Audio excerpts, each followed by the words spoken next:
માં જગતજનની રાજરાજેશ્વરી આદિશક્તિનો પ્રાગટ્ય મહોત્સવની ઉજવણીના ભાગરૂપે હર ઘર એક દીપ પ્રાગટ્ય ઉજવણી કરવા આહવાન કરવામાં આવ્યું। આપણું નગર ખેડબ્રહ્મા એ પ્રાચીન તેમજ પૌરાણિક ખ્યાતિ ધરાવતું નગર છે। એ આધાર પર આપણી જન્મભૂમિ કહો કે કર્મભૂમિ એ માં આદ્યશક્તિ અંબાના આશીર્વાદ જ છે।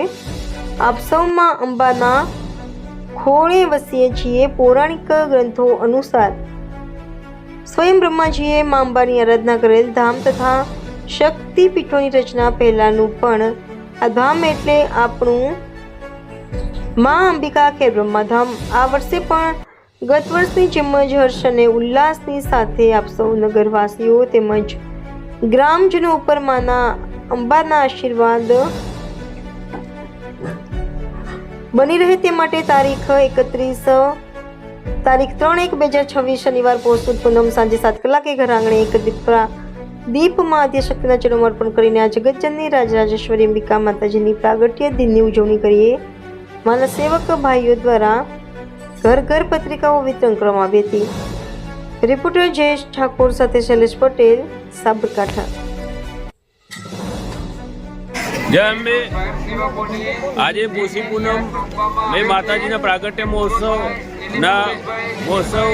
ઉજવણી માટે આજે માના સ્વયંસેવક મિત્રો આજે પત્રિકા વિતરણનો કાર્યક્રમ મોટા ઠાકોરવાસથી શરૂ કરવામાં આવ્યો છે, જેમાં ખૂબ મોટી સંખ્યામાં માના સેવક ભાઈઓ અહીંયા જોડાયા છે।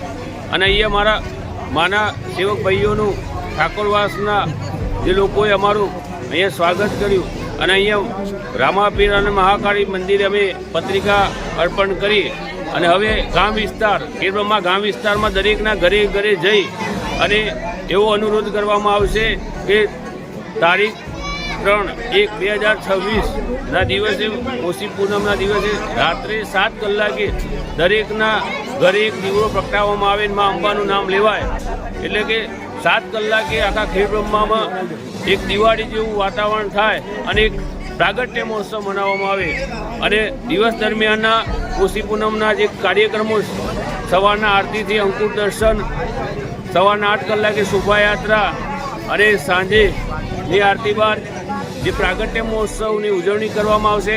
રાત્રે 8થી 10 કલાક સુધી માના પરિસરમાં ગરબાનું આયોજન રાખેલ છે।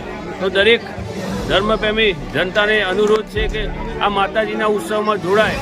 જય અંબે।